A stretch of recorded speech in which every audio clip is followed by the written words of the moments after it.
Hello everyone, my name's Kelson and here are 5 beginner tips to improve your averages and your overall game. I'm going to go through 5 tips today and some of them are very simple, some of them you might not think much into, but I'm sure they'll help, so let's crack straight into it. So tip number 1 is darts and your darts choice. So first of all, you want to stay away from anything that is brass.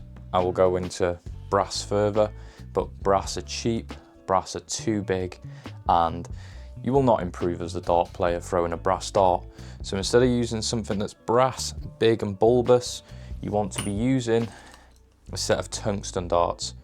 Tungsten darts are so much slimmer and they have the same weight majority of the time.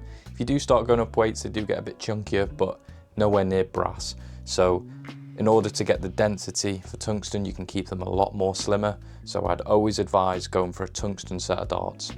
The darts that I currently use are the MVG Evos. They are 22.5 gram and they're perfect. So you don't have to go spending a lot of money on tungsten darts, the windmill darts, the Red Dragon darts, the Target darts, for instance. You can pick up a cheap set of tungsten darts for around £20–25. And believe me lads, I've tested my fair share of darts and yeah, there's not much difference from a £20 set to a £200 set. It's all branding and personal preference, but if a £20 set works, it works. If a £30 set works, it works. So you just have to go into a dart shop, check which one suits you the best and go from there. So for tip number 2, we're going to talk about your stance and foot placement. This varies for different people, but for me, this is one of the key things to improve in my game. You can go more into detail in this in a more advanced tutorial, but we're just going to build on the basics and build you up from there. If you do need a more advanced tutorial, I will bring one out, but this is just the basics and I hope that it helps. So now we're going to talk about the stance. So the stance is all personal preference, but here's a few little things. So when we're talking about stance, you want something that is repeatable. Unfortunately, in my throw at home, I have the wall behind me, so I can't really practice as I would like for my comps, my tournaments, etc. But I've gotten used to it and I can throw at the house with a different stance, but you'd really want a little bit of room behind you. So all I would say is you always want to be on the same line, the same point. If you throw off to the left, that's fine. If you throw off to the right, that's fine, like Stephen Bunting does. People throw central. You have to, in the early stages, you have to mess around and find out what best suits you. I did used to throw from the center, I did used to throw from the right, but predominantly now I throw from the left. Not so much over to the left, but if you were to look at the board, I would say I'm in line with the treble 11. So I'm not off the board, but the way I stand is I turn my foot at a slight angle. So just a little bit over a 45, I would say. Place my foot down. I turn my chest, so my chest faces this way. And then from there, I draw my arm up and my arm and my shoulder is then parallel and in line with the treble 20. If I was to stand more central and do that, my arm would be in line with the treble 18. However, people do turn their body more and they throw across, that's fine, but you do have to find that balance of how much you want to turn, what feels comfortable, because sometimes you're playing long games, you're playing best of 11, back to back to back, or even throughout the night of playing darts, you have to be comfortable in throwing. Then all I would say that you've really got to work on is kind of just not sitting into your hip where it's uncomfortable, but I don't know, just hunker down in that stance so that your body is stable and you're not swaying. Be nice and comfortable, be relaxed, bring it back and release.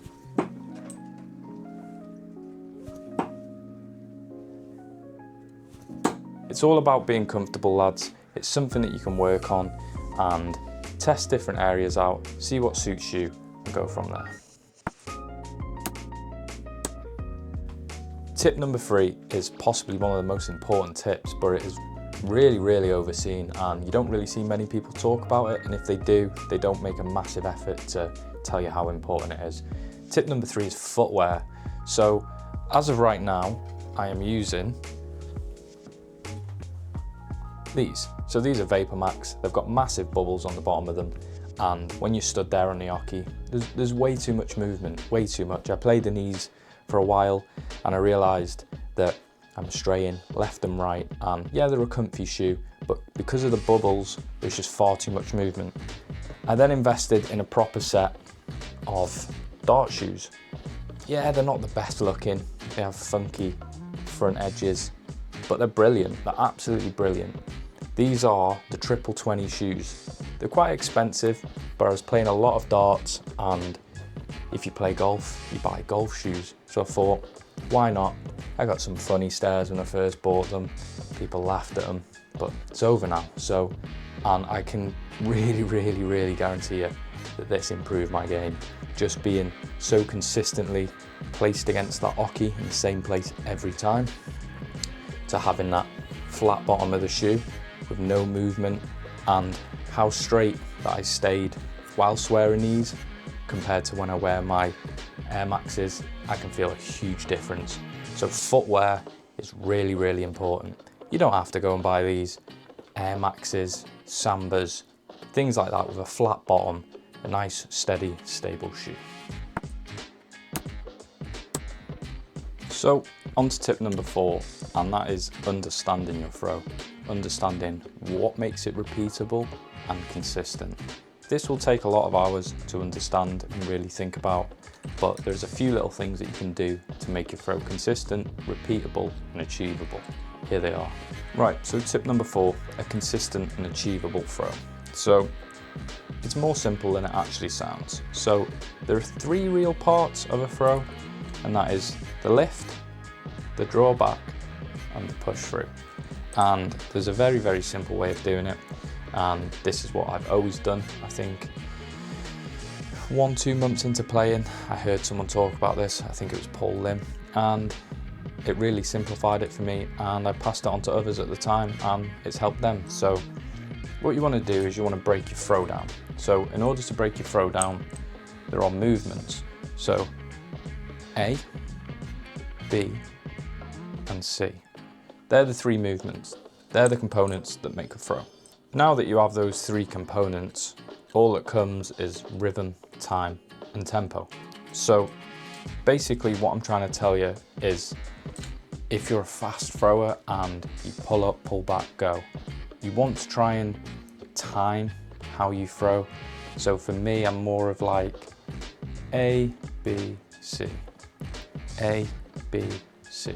So I repeat that over and over in my head, and that is how I achieve the same rhythm every time to my throw. Collect the dart, same rhythm every time to my throw. So that is one thing to build your consistency around throwing, is the ABC method, or the rhythm, timing and tempo. The next one is picking a spot or a reference point on your face, on your head. You'll see some players, they draw it back to the top of the head, some touch their nose, some come to their eye, where for me, I come and I touch my lip. So I bring the dart up like this, I draw back and I touch my lip here, and just as I touch my lip, I blow a little kiss at it. I don't know why I do it, but I've always done it. People laugh at it, but I blow a little kiss. So my lips touch and then I push through the dart. The only other thing that you have to really worry about then is just being straight. You see a lot of players, especially the beginners, doing that, and it's called snatching. You're not following through your dart, you're literally pulling off. And as you pull off, you cause all types of complications, like wobbling of your fingers, and the dart comes off, spiraling into the 1s, into the 5s. So all I would focus on is that A, B, C, and a straight push through. Here's how it should look. I do come off to the left a little bit myself, it's just how I throw, but the darts do go straight.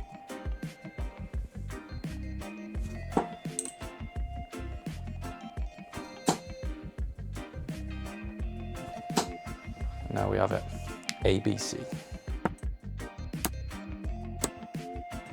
So then we come to tip number 5, and tip number 5 is basically just always practice with purpose. So all those little tips and tricks I've just give you, always implement them into your game. So don't just stand there all day, every day, throwing at the 20s, tunnel visioning, not really thinking, collecting your darts, throwing. Put it all to practice. So, I don't know, one day work on your rhythm, your timing, your tempo, work on your release. One day work on your stance. Always have a routine to what you do, and we'll dive further into stuff like this with warm-ups and game modes that you can play to improve, but these are the basics and these will help you tremendously. So give them a go, stop just tunnel visioning on the 20s, practice all them things I just talked about, and I can guarantee that your game will improve, because mine did. But practice makes perfect. Depends how much you want something in life. Try your best at anything, but practice, practice and practice.